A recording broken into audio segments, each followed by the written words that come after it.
അല്ലെങ്കിൽ ഒരു ആശ്രമത്തിൽ പോകുന്നതാണ് സ്പിരിച്വാലിറ്റി, അല്ലെങ്കിൽ സർട്ടൺ ജീവിതത്തിൽ ചില ചിട്ടകൾ ഫോളോ ചെയ്യുന്നതാണ് സ്പിരിച്വാലിറ്റി. അതല്ല ഇവിടെ കൃഷ്ണൻ പഠിപ്പിക്കുന്ന സ്പിരിച്വാലിറ്റി. കൃഷ്ണൻ അതിനപ്പുറത്തേക്ക് നമ്മളെ കൊണ്ടുപോകാൻ.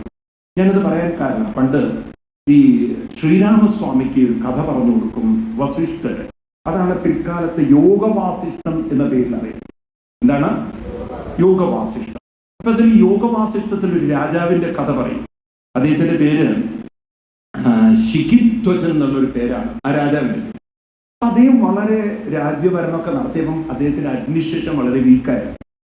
അപ്പൊ അഡ്മിനിസ്ട്രേഷൻ ഒക്കെ വീക്കായ സമയത്ത് ജനങ്ങളൊക്കെ പ്രശ്നങ്ങൾ ഉണ്ടാക്കി. ഈ മനുഷ്യൻ വിചാരിച്ചു ഞാൻ ഇതിന് പറ്റുന്ന ആളല്ല. ഇദ്ദേഹം സന്യസിച്ചു, ഭാര്യയും മക്കളെയൊക്കെ വിട്ടിട്ട്. പണ്ട് ബുദ്ധൻ ചെയ്തുവല്ലോ, ഒറ്റ പോക്ക്. ഭാര്യയാണെങ്കിൽ ബാംഗ്ലൂരിൽ നിന്നുള്ളവളായിരുന്നു, ബ്രില്യൻ്റ് ആയിരുന്നു. ഭാര്യ ഒബ്വിയസ്ലി രാജ്യഭരണം ഏറ്റെടുത്തു. അപ്പൊ നിങ്ങൾ കോഫി ഡേയുടെ ചരിത്രം പറഞ്ഞ പോലെ കോഫി ഡേയുടെ ഹിസ്റ്ററി അതാണല്ലോ. ആള് കുറെ കടം വരുത്തി, ആള് സിദ്ധാർത്ഥ അദ്ദേഹം പോയി സൂയിസൈഡ് ചെയ്തു. പിന്നീട് അദ്ദേഹത്തിന്റെ വൈഫ് അത് ഏറ്റെടുത്ത പോലെ ഇദ്ദേഹത്തിന്റെ ഭാര്യ അത് ഏറ്റെടുത്തു. ഇദ്ദേഹത്തിന്റെ ഭാര്യയുടെ പേര് ചൂടാല എന്നായിരുന്നു. ചൂടാല. അവരങ്ങനെ ഒരു കഥാപാത്രം നോക്കണം, അന്ന് എഴുതി വെച്ച കഥകളാണ്. ഈ ലേഡി രാജ്യഭരണ അവര് വളരെ സക്സസ്ഫുൾ ആയിട്ട് രാജ്യം ഭരിച്ചു. ആളുകൾക്കൊക്കെ ഭയങ്കര ഇഷ്ടമായി. അപ്പം തപസ്സിന് പോയ ആൾക്ക് രണ്ട് പ്രശ്നമായി. ഒന്ന്, അയാൾ നല്ലൊരു സക്സസ്ഫുൾ രാജാവല്ല എന്നുള്ളൊരു കോംപ്ലക്സ്. ഇപ്പൊ രാജ്യം ഭാര്യ ഭരിച്ച് നന്നായതുകൊണ്ട് അതിന്റെ ഒരു കോംപ്ലക്സ് വേറെ. കാരണം ഇവൾക്ക് എന്നേക്കാളും നല്ല അഡ്മിനിസ്ട്രേഷൻ സ്കില്ലുണ്ട്, ഇവൾ വളരെ എഫിഷ്യന്റ് ആണെന്നുള്ളത്. അപ്പൊ ഡബിൾ പ്രശ്നമായി. ഒന്ന്, തനിക്ക് കഴിവില്ല എന്നുള്ളൊരു കോംപ്ലക്സ്. രണ്ട്, ഭാര്യയ്ക്ക് കഴിവുണ്ടെന്ന അതിന്റെ പേരെന്താണ്? രണ്ടെണ്ണത്തിന് മരുന്നില്ല. അതിലൊന്ന് ഏതാ? രണ്ടെണ്ണത്തിന് മരുന്നില്ല. അതിലൊന്ന് ഏതാ? രണ്ടെണ്ണം. കഷണ്ടി, അതിന് മരുന്നില്ല. പിന്നെ അത് നിങ്ങൾക്കറിയാം, ഈ അസൂയ ഭാര്യ. പക്ഷെ ഭാര്യ വളരെ നല്ലൊരു ലേഡിയല്ലേ. ഈ ചൂടാല നേരെ ഇയാളെ തപസ് ചെയ്തെടുത്ത് പോയി പറഞ്ഞു, മാഷെ ഈ വേഷമൊന്നും കെട്ടിയിട്ട് കാര്യമില്ല. കാരണം നിങ്ങളുടെ മനസ്സിൽ സന്യാസമല്ലേ, നിങ്ങളുടെ മനസ്സിൽ ഒരുപക്ഷെ എന്നോടുള്ള അസൂയയും നിങ്ങൾക്ക് കഴിവില്ല എന്നുള്ള കോംപ്ലക്സ് ആണ്. അപ്പൊ ഭാര്യ എന്ത് ചെയ്തു അറിയോ? ഞാൻ പറഞ്ഞത് കുറച്ച് കടന്നുപോയില്ലേ, അതിന് മുമ്പുണ്ട്. ഭാര്യ ഒരു സന്യാസി വേഷം കെട്ടു. എന്നിട്ട് ഇദ്ദേഹത്തിന്റെ മുന്നിൽ വന്നിട്ട്, അപ്പൊ ഭാര്യ ഒരു ഗുരുവിനെ പോലെയൊക്കെ വന്ന് ഇദ്ദേഹത്തിന് ചില ഉപദേശം കൊടുക്കും. എന്നിട്ട് രാജ്യഭരണത്തിന്റെ കഴിവുകളും കാര്യങ്ങളൊക്കെ പറഞ്ഞിട്ട് ഇദ്ദേഹം ഈ ഭാര്യയാണെന്ന് അറിയില്ല, ദിവസം നമസ്കരിക്കും, എന്നിട്ട് തൊഴും. എന്നിട്ട് ഗുരു പറയും ഞാൻ പോവാണ്. ഭാര്യ അവിടെ നിന്ന് പോയ ഡ്രസ്സൊക്കെ മാറി ക്യൂനായി രാജ്യഭരണം നടത്തും. അങ്ങനെ രാജാവ് പെർഫെക്റ്റായി എന്ന് കണ്ടപ്പോ ഒരു ദിവസം വേഷമൊക്കെ മാറിയിട്ട് പറഞ്ഞു, ഞാൻ നിങ്ങളുടെ ഭാര്യ, ഇപ്പൊ നിങ്ങൾക്ക് തിരിച്ചു വരാം, നിങ്ങൾക്ക് സന്യാസം പറഞ്ഞിട്ടില്ലേ. കാരണം നിങ്ങളുടെ മനസ്സിൽ ഇപ്പോഴും രാജ്യം ഭരിക്കണം എന്നുണ്ട്. കാരണം നിങ്ങളുടെ എന്നെ ശിക്ഷയുണ്ടോണ്ടാണ് നിങ്ങൾ ഇതിൽ നിന്നും പോയത്. ഇതെന്തിനാണ് ഞാൻ കഥ പറഞ്ഞു വെച്ച് കഴിഞ്ഞാൽ, പലർക്കും അങ്ങനെ ഒരു തോന്നൽ വരും. അതായത് ഞാൻ പലതിലും ഫിറ്റല്ല, ഞാൻ പലതിലും കഴിവില്ലാത്തവരാണ്. പിന്നെ ഇപ്പോഴത്തെ നമ്മുടെ പെൺകുട്ടികൾക്ക് ധാരാളം ഈ കോംപ്ലക്സ് ഉണ്ട്. ഒരു ഫാമിലി ലൈഫ് കൊണ്ട് നടക്കാൻ എനിക്ക് കഴിവില്ല, അല്ലെങ്കിൽ എനിക്കൊരു അഡ്മിനിസ്ട്രേഷൻ ചെയ്യാനുള്ള കഴിവില്ല. ഈ കോംപ്ലക്സ് പിടികൂടി കഴിഞ്ഞാൽ കഴിവുള്ളവനെ ഓർത്ത് നമ്മൾ ജലസാവും, കഴിവില്ല എന്നുള്ളൊരു കോംപ്ലക്സിൽ ജീവിക്കും. അതുകൊണ്ട് ഇതിൽ നിന്ന് രണ്ടും പുറത്ത് കടന്നില്ലെങ്കിൽ നമ്മൾ എവിടെ എസ്കേപ്പ് ചെയ്തിട്ടും കാര്യം ഇതിങ്ങനെ ബേൺ ചെയ്തുകൊണ്ടിരിക്കും. കാരണം ഈ ഗിൽറ്റ് നമ്മളെ വെറുതെ ഒരിക്കലും വിടില്ല. അപ്പൊ പിന്നെ അങ്ങനെ ജീവിച്ചിട്ടെന്താ കാര്യം? അതാണ് പലരും സൂയിസൈഡ് ചെയ്യുന്നത്. വളരെ എഫിഷ്യന്റ് ആയിട്ടുള്ള ആളുകൾ പോയി സൂയിസൈഡ് ചെയ്യുന്നത് കാരണം അവരുടെ ഉള്ളിലുള്ള ഗിൽറ്റാണ്, അവരെ എന്തോ ഡിസ്റ്റർബ് ചെയ്യാൻ. അപ്പൊ അതിൽ നിന്ന് പുറത്ത് കടക്കാൻ എങ്ങനെ നമുക്ക് മാറ്റം വരുത്താൻ പറ്റും? Let us see the easiest way of making ourselves the best. എങ്ങനെ നമുക്ക് സംസിദ്ധി നേടാം, എങ്ങനെ നമുക്ക് പ്രോബ്ലത്തിനെ എലിമിനേറ്റ് ചെയ്യാം, എങ്ങനെ നമ്മുടെ വർക്കിൽ കോൺസെൻട്രേറ്റ് ചെയ്യാം, എങ്ങനെ നമുക്കത് എൻജോയ് ചെയ്യാം, എങ്ങനെ നമ്മുടെ സന്തോഷത്തെ മറ്റുള്ളവരോട് ഷെയർ ചെയ്യാം. ഈ കഴിവ് എങ്ങനെ നേടാം, അതിന്റെ ശ്ലോകങ്ങളാണ് ഇനി ഇവിടുന്ന് അങ്ങോട്ട് കൃഷ്ണൻ പറയുന്നത്. നോക്കാം എന്താണ്. യദ പ്രവൃത്തിർഭൂതാനാം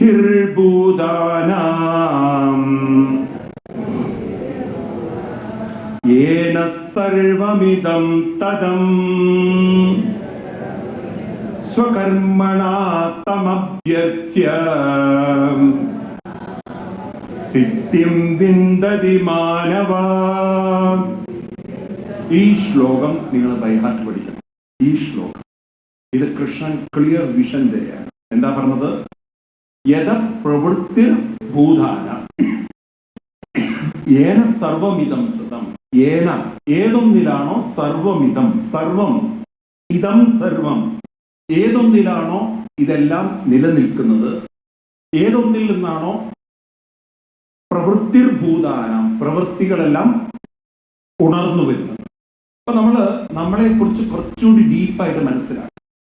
അതായത് നമ്മുടെ പ്രവൃത്തികളൊക്കെ വരുന്നത്, ഞാൻ പറഞ്ഞു, മനസ്സ് ഉണരുന്ന നിമിഷം മുതലാണ്. അപ്പൊ മനസ്സിനെ വേക്കപ്പ് ചെയ്യാൻ ഒരു എനർജി അവിടെ ഉണ്ടായേ പറ്റുള്ളൂ. ഒരു ഇൻഫിനിറ്റ് എനർജിയിൽ നിന്നാണ്, എപ്പോഴും അത് ഓർക്കണം, ഒരു പ്യുവർ ഇൻഫിനിറ്റ് എനർജിയിൽ നിന്നാണ് ഏത് വരുള്ളൂ.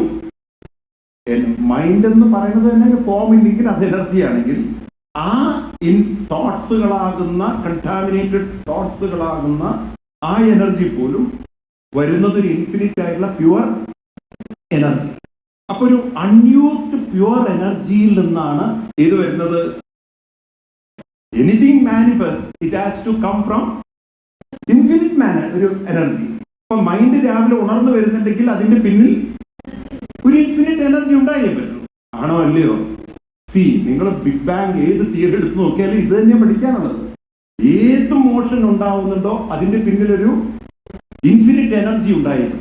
ആ ഇൻഫിനിറ്റ് എനർജിയിൽ നിന്നാണ് നമ്മുടെ മൈൻഡ് വരുന്നെങ്കിൽ നമ്മുടെ റിസോഴ്സിന് യാതൊരു കുറവുകളും ഇല്ല. കാരണം ഇൻഫിനിറ്റിൽ എപ്പോഴും ഇൻഫിനിറ്റ് റിസോഴ്സുകളാണ്.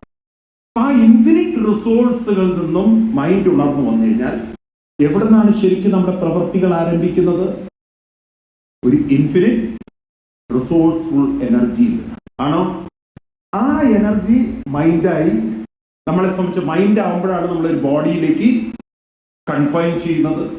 പിന്നെ അത് നമ്മുടെ ശരീരമായി, ഈ ശരീരത്തിലൂടെയാണ് നമ്മൾ വേൾഡിലേക്ക് നോക്കണം. ഒരു ഇൻഫിനിറ്റ് എനർജി അതൊരു ചെറിയ ഒരു മൈൻഡായി അത് ബോഡിയായിട്ട് ഐഡന്റിഫൈ ചെയ്യുമ്പോൾ ആ എനർജിയുടെ വോള്യൂവും എനർജിയുടെ സൈസും, നമുക്ക് വെള്ളത്തിന് പ്രത്യേകിച്ച് ഷേപ്പ് ഇല്ല. അതിനെ നമ്മളൊരു കുപ്പിയിൽ ഒഴിച്ചാലോ അതിന് ഷേപ്പായി. എന്നാൽ വെള്ളത്തിന് ഷേപ്പ് ഉണ്ടോ?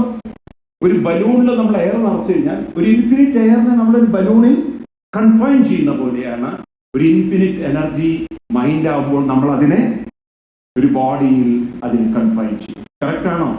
ആ കൺഫൈൻഡ് എനർജിയിലൂടെയാണ് നമ്മൾ ലോകത്തിലേക്ക് നോക്കുന്നത്. അതുകൊണ്ട് എവിടുന്നാണ് പ്രവൃത്തികൾ ഭൂതാനാം യഥപ്രവൃത്തിർഭൂതാനാം എവിടുന്നാണ് വരുന്നത്? എപ്പോഴും നമ്മൾ ഓർക്കണം, എൻ്റെ പിന്നിൽ ഒരു ഇൻഫിനിറ്റ് എനർജി ഉണ്ട്, ഒരു ഹൈ എനർജി ഉണ്ട്. അതിൽ നിന്നാണ് മൈൻഡ് മാനിഫെസ്റ്റ് ചെയ്തത്. ആ മൈൻഡാണ് പ്രാണനോട് ചേർന്ന് ഒരു ശരീരത്തിലൂടെ. നിങ്ങൾ കുട്ടിക്കാലത്തൊക്കെ ചെയ്ത് കാണും, ഒരു മിറർ എടുത്തിട്ട് സൂര്യന്റെ സൺലൈറ്റ് റിഫ്ലക്ട് ചെയ്യാൻ നോക്കിയിട്ടുണ്ടാവും ഇല്ലേ? ആ സൂര്യന്റെ സൈസ് എവിടെ കിടക്കുന്നു? ഒരു കുഞ്ഞു മിററിലൂടെ നമ്മൾ അതിനെ റിഫ്ലക്ട് ചെയ്യുന്ന പോലെയാണ് നമ്മുടെ മൈൻഡും ഈ ശരീരവും ആ ഒരു ഇൻഫിനിറ്റ് എനർജിയെ റിഫ്ലക്ട് ചെയ്യുന്നത്. ആ ഇൻഫിനിറ്റ് എനർജിയെ റിഫ്ലക്ട് ചെയ്യാൻ ഒരു ശക്തിക്കും സാധ്യമല്ല. പക്ഷെ അതിൽ നിന്ന് മാനിഫെസ്റ്റ് ചെയ്തിരിക്കുന്ന ആ തോട്ട്സ് ഈ ശരീരവുമായി ഐഡന്റിഫൈ ചെയ്യുമ്പോൾ അവിടെയാണ് നമ്മുടെ കഴിവുകുറവുകളും കഴിവുകേടുകളും ഒക്കെ നമ്മൾ കാണുന്നത്. ഇത് തമോ ഗുണവും രജോ ഗുണവും ഉണ്ടാക്കിയതാണെന്ന് നമ്മൾ ആരും അറിയുന്നില്ല. അതുകൊണ്ട് കൃഷ്ണൻ പറയുന്നു, യഥപ്രവൃത്തിർഭൂതാനാം ഏന സർവമിദം തദം. എവിടെ നിന്നാണ് ഇതൊക്കെ വന്നിരിക്കുന്നത്? ഒരു ഇൻഫിനിറ്റ് അൺയൂസ്ഡ് എനർജിയുണ്ട്. അതിൽ നിന്നാണ് ഇതെല്ലാ പ്രവൃത്തികളും വന്നിരിക്കുന്നത്. അപ്പൊ പ്രവൃത്തി എന്ന് പറഞ്ഞാൽ മൈൻഡിന്റെ ഉണരലൊരു പ്രവൃത്തിയാണ്, ഈ ശരീരത്തിന്റെ ചലനം ഒരു പ്രവൃത്തിയാണ്. അപ്പൊ വളരെ ശ്രദ്ധിക്കണം, മൈൻഡിനെ ഉണർത്താൻ പറ്റുന്ന ഒരു എനർജി ആ മൈൻഡ് ശരീരവുമായി ചേരുമ്പോൾ, അപ്പം നമ്മളെ ഉണർത്തുന്ന ശക്തിക്ക് നമ്മളെ ഉയർത്താനും കഴിവുണ്ട്. അങ്ങനെയുള്ളൊരു ശക്തിയെ ഉപയോഗിച്ചുകൊണ്ട് സ്വകർമ്മണാത്തം അഭ്യർച്ച്യ തം, ആ പരമമായ സത്യത്തെ, ശക്തിയെ, നിങ്ങൾ അതിനെ ബ്രഹ്മമെന്നോ ആത്മാവെന്നോ ദൈവമെന്നോ എന്ത് വേണമെങ്കിലും വിളിച്ചോ. ബ്രഹ്മേതി പരമാത്മേതി ഭഗവാനിതി ശബ്ദതേ. അതുകൊണ്ട് ഭാരതത്തിലുണ്ടല്ലോ, ഈശ്വരൻ എന്ന് പറയുന്ന ഒരു വിഗ്രഹമല്ല. ആ വിഗ്രഹങ്ങളെ പോലും നമുക്ക് തന്നിരിക്കുന്നത് ആ ഒരു ഇൻഫിനിറ്റ് എനർജിയെ അറിയാനുള്ളൊരു ഉപാധിയില്ല. അത് ഭാഗവതത്തിൽ തൃതീയ സ്കന്ധത്തിൽ 29-ാം അധ്യായത്തിൽ കപില ഭഗവാൻ, ഇതൊക്കെ കപിലശാസ്ത്രമാണ്, കപില ഭഗവാൻ പറയും, നിങ്ങൾക്ക് അർച്ചാതോ അർച്ചയേത്, നിങ്ങൾ തൽക്കാലം ഒരു വിഗ്രഹത്തെ അർച്ചിച്ചോളൂ, ഒരു വിഗ്രഹത്തെ നിങ്ങൾ ആരാധിച്ചോളൂ. ഈശ്വരനായി കണ്ട് നിങ്ങളൊരു വിഗ്രഹത്തെ ആരാധിച്ചോളൂ. എത്ര കാലം? യാവത് വേദ സ്വഹൃദീന, നിങ്ങളുടെ ഹൃദയത്തിലാണ് ആ ശക്തി ഇരിക്കുന്നതെന്ന് നിങ്ങൾ അറിയുന്നത് വരെ അത്ര കാലം വേണം. കാരണം ഞാൻ ഇരിക്കുന്നത് വിഗ്രഹത്തിലല്ല, സർവഭൂതേഷവസ്ഥിതം. ഞാനിരിക്കുന്നത് എല്ലാ ഭൂതങ്ങളിലുമാണ്, ഞാനൊരു വിഗ്രഹത്തിലല്ല ഇരിക്കുന്നത്.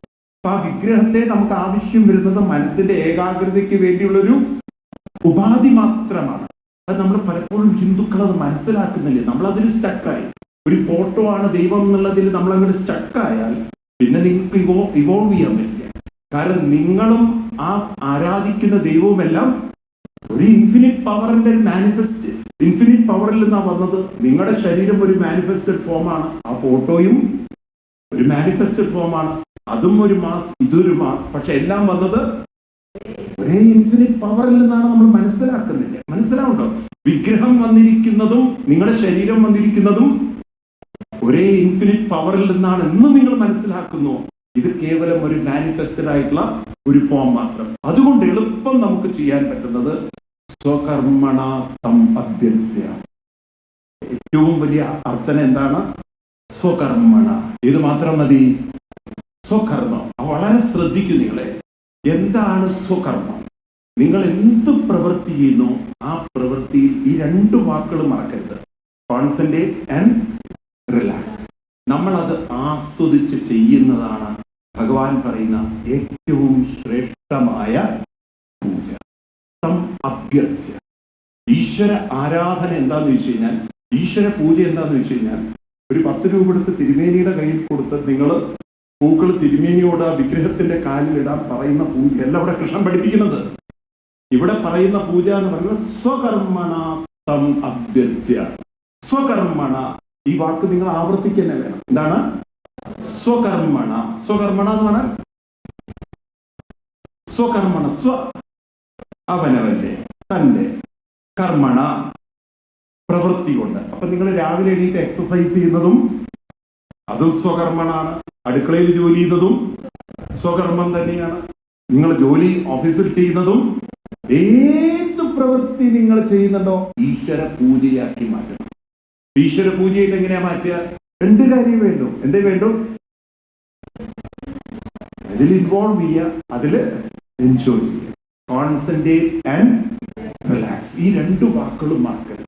ഇത് രണ്ടും ചെയ്താൽ ഇതിനേക്കാൾ ബെസ്റ്റ് പൂജ വേറെ ഇല്ല. ഇത് തന്നെയാണ് കൃഷ്ണൻ ഭാഗവതത്തിലും. എനിക്കിത് വായിച്ചപ്പോഴാണ് മനസ്സിലായത്, സത്യത്തിൽ ഇവിടെ പറയുന്ന ഈ പൂജ മറ്റ് റിച്വൽസിനേക്കാൾ എത്രയോ ശ്രേഷ്ഠമാണ്. കാരണം ഇതൊരു വലിയ ആരാധനയാണ്. കാരണം ഇവിടെ നമ്മൾ അർച്ചന ചെയ്യണം.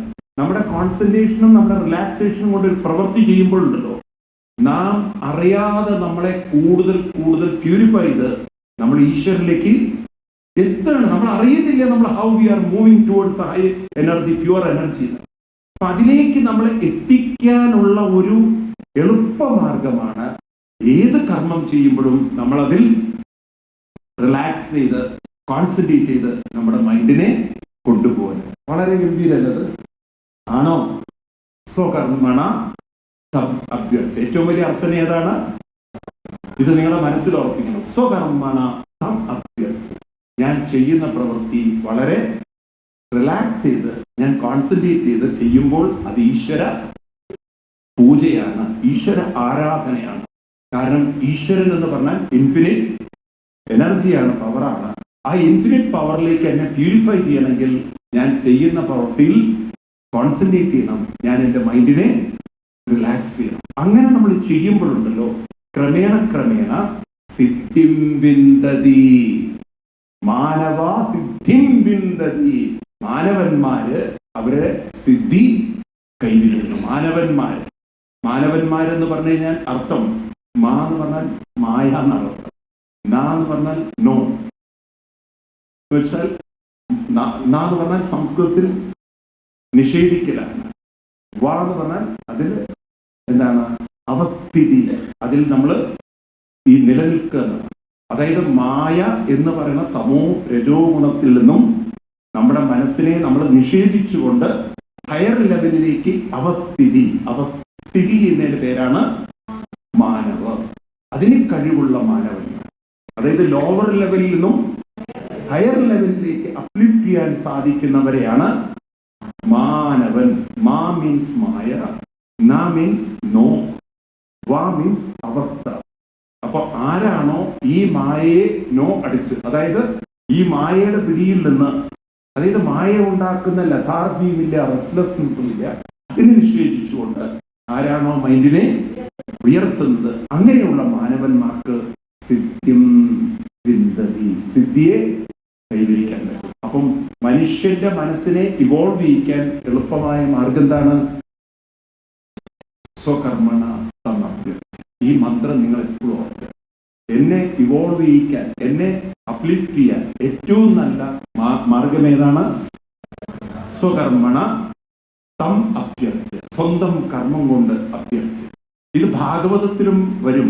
അവിടെ ഒരു ഇന്ദ്രയാഗം ചെയ്യുന്ന ഒരു കഥയെ കണ്ട്, ആ ഇന്ദ്രയാഗത്തെ മുടക്കിക്കൊണ്ട് കൃഷ്ണൻ പിന്നീട് അത് ഗോവർദ്ധനോദ്ധാരണ പൂജയാക്കുമ്പോൾ ആ ഗോവർദ്ധന പൂജയിൽ കൃഷ്ണൻ അച്ഛനോട് പറഞ്ഞു കൊടുക്കുന്നതാണ്, അച്ഛൻ വിചാരിക്കുന്ന പോലെ ഒരു കാണാത്ത ഇന്ദ്രനെ പൂജിക്കുന്നതല്ല പൂജ.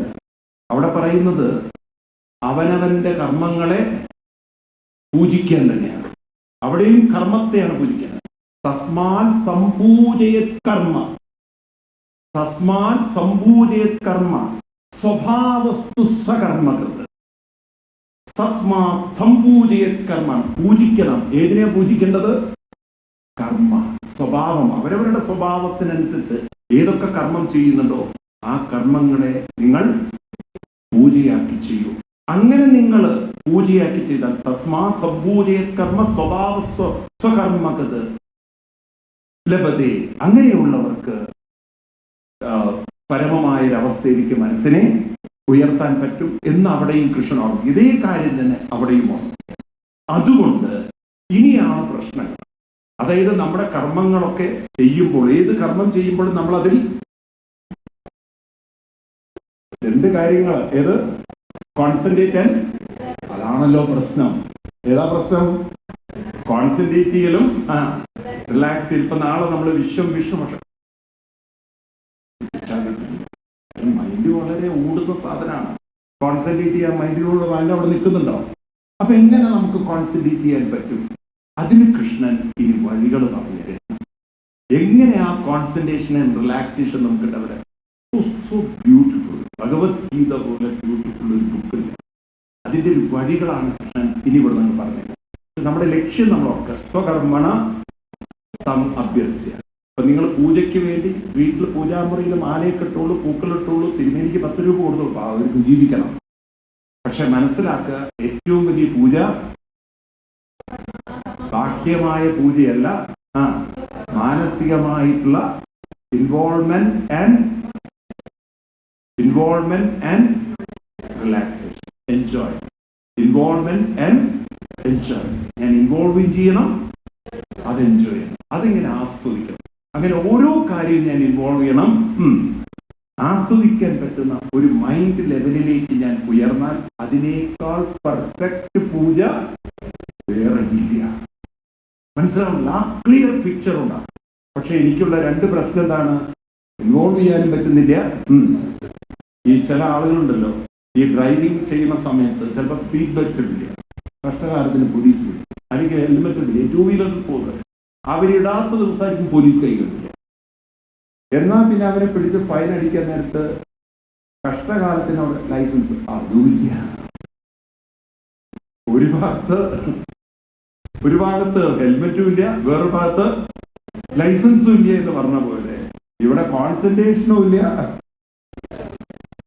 കോൺസെൻട്രേഷൻ ഇല്ല, എന്നാൽ റിലാക്സേഷനും ഒട്ടുമില്ല.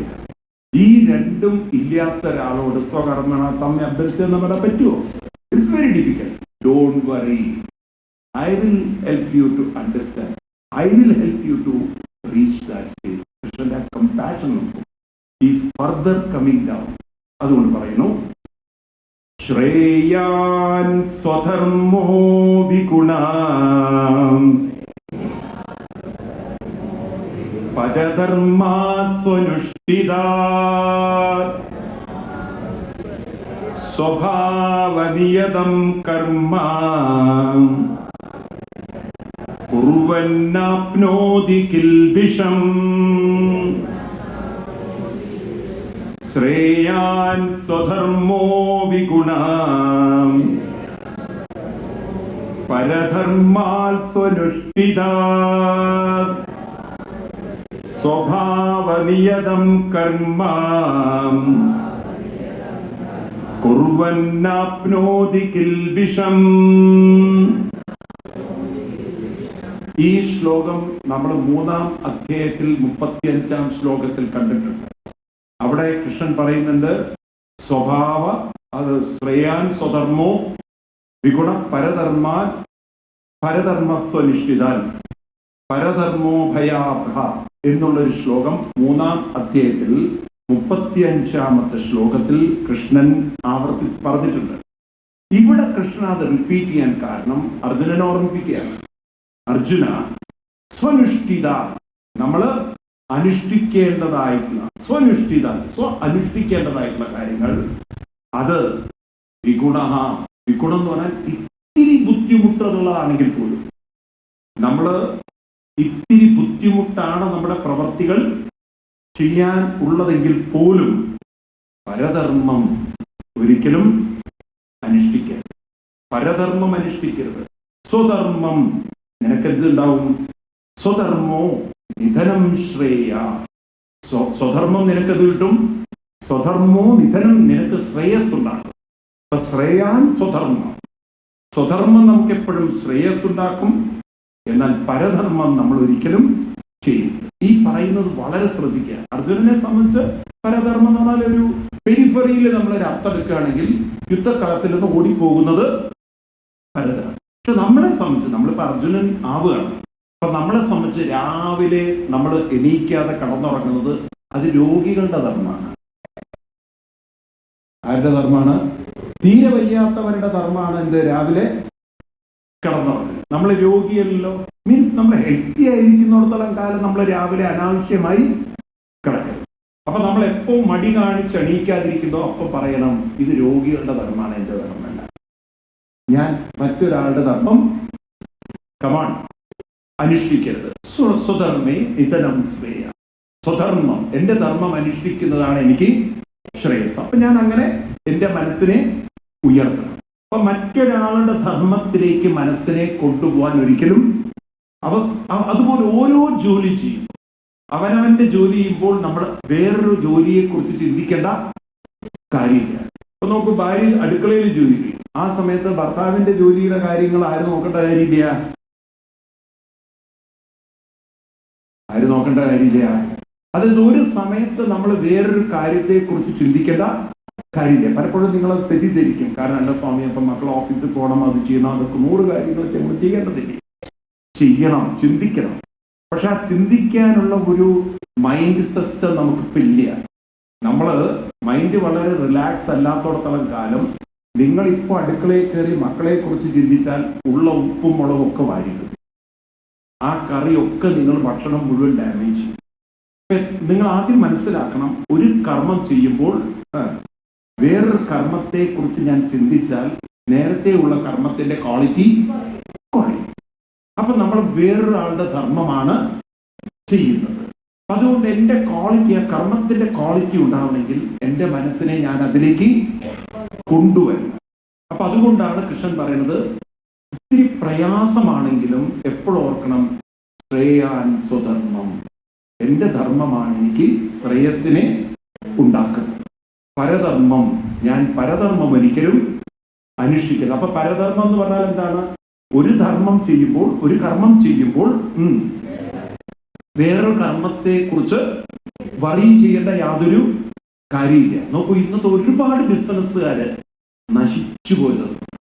ഒരുപാട് പണം വരുമ്പോൾ അവർക്കറിയില്ല അത് എവിടെ കൊണ്ടുപോയി ഇൻവെസ്റ്റ് ചെയ്യണം. അപ്പൊ നോക്കൂ, നമ്മുടെ കേരളത്തിന്റെ വലിയൊരു അഭിമാനമായിരുന്നു ഈ ബൈജൂസ് ആപ്പൊക്കെ. ക്രോഡ്സ് ക്രോഡ്സ് ക്രോഡ്സ്. അപ്പൊ അത് വലിയ ക്രിട്ടിക്കൽ സ്റ്റേജിലൂടെ കടന്നു.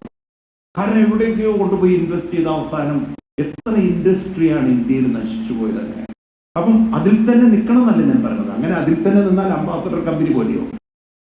പിന്നെ ഒരു കാലത്ത് അത് വെളിച്ചം കാണാതെ ഈ ഇന്നിപ്പോ മാരുതി കണ്ടില്ലേ, അവർ പുതിയ പുതിയ മോഡലുകൾ ഇറക്കി മാർക്കറ്റിലേക്ക് കയറി കയറി കയറി കയറി പല ഫോറിൻ കമ്പനിയെ അവര് കോമ്പീറ്റ് ചെയ്ത് അങ്ങനെ. അതായത് ഒരു ധർമ്മം ചെയ്യുമ്പോൾ, ഒരു കാര്യം ചെയ്യുമ്പോൾ ഇന്നത്തെ ആളുകളുടെ ടേസ്റ്റിനനുസരിച്ച് അതിൽ തന്നെ വീണ്ടും വീണ്ടും ഫോക്കസ് ചെയ്ത് ഫോക്കസ് ചെയ്ത് ഫോക്കസ് ചെയ്ത് ഫോക്കസ് ചെയ്ത് ഒരു മാർക്കറ്റ് ചെയ്ത് അങ്ങനെ പോകുമ്പോഴാണ് അവരുടെ ബിസിനസ് ബൂസ്റ്റ് ചെയ്യുന്നത്. അതിന് പകരം ഒരു ബിസിനസ്സിൽ നിന്നും വേറെ ബിസിനസ്സിൽ കൊണ്ടുപോയി ഇൻവെസ്റ്റ് ചെയ്ത് അതിനെക്കുറിച്ച് ഒരു ഐഡിയ ഇല്ല, എന്താണെന്നറിയില്ല.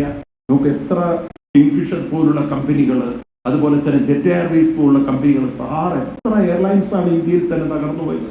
എത്ര എയർലൈൻസ്, ഏതെല്ലാം ഇൻഡസ്ട്രികൾ തകർന്നുപോയി.